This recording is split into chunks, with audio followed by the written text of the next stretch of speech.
Have you ever sent a text, closed the app, and then immediately opened it back up just to read what you wrote?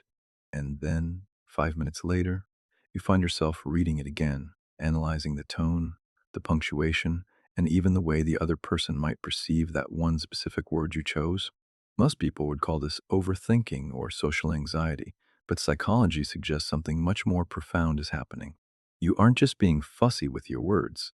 Your brain is actually running a complex social simulation to ensure your true self isn't being misunderstood by a world that rarely listens. Today, we're going to explore why this habit is actually a sign of simulation intelligence, a rare psychological trait shared by deep thinkers and those with high level pattern recognition. Welcome to the channel. Human behavior makes sense once you understand the hidden mechanics behind it. If you're the type of person who replays conversations or rereads set messages, you aren't broken. You are likely using a high level cognitive tool called metacognition, or the ability to think about your own thinking.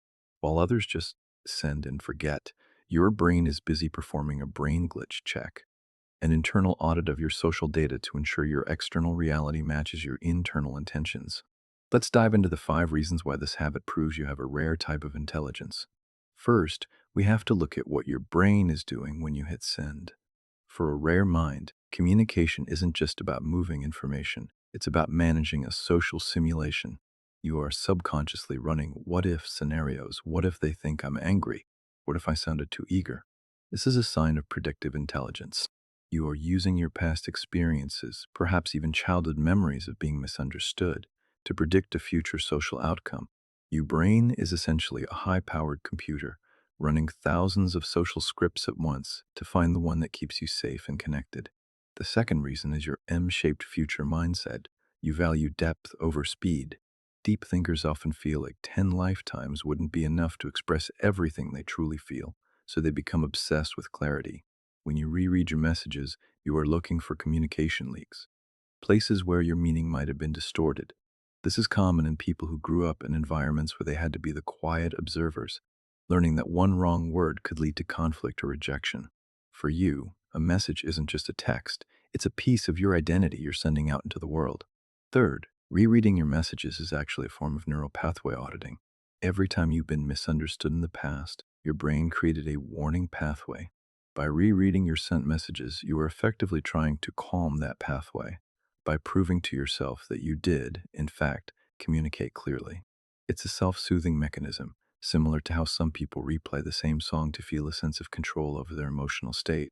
You are essentially checking your own work to ensure you haven't left a hidden intention that someone else could use against you. Fourth, this habit often points to what we call traumatic intelligence. If you were raised to be hyper independent or had to grow up too fast, you learned early on that relying on others' interpretation of you was risky. You reread because the stakes of being wrong feel physically high to you. While others might see a typo and laugh, you see a typo and feel a glitch in your social armor. You aren't being too much. You are simply using a sophisticated survival mechanism to navigate a world that you've learned can be unpredictable. Finally, rereading is a trait of a rare intelligence that values silence and internal stimulation over loud, chaotic social noise. It takes a high level of IQ to be able to detach from your own ego and look at your own words from the perspective of another person. This third person perspective is a hallmark of divergent thinkers, people who don't just accept things as they are, but see the multiple layers of how things could be. You aren't just a text reader, you are a social architect. So the next time you find yourself scrolling back through a conversation you just had, don't tell yourself you're crazy or anxious. Instead, realize that you are using a rare neural gift to ensure you are seen and heard for who you truly are. You are a deep thinker in a shallow world, and your need for precision is what makes you rare. But I want to hear from you. How many times do you usually reread a message before you finally let it go? Or is there a specific person whose messages you reread the most? Let me know in the comments below. Your stories help us all understand the science of the unseen. If this video helped you feel a little less weird and a lot more understood, hit that like button and subscribe to join our community of deep thinkers. Until next time, keep thinking deeply.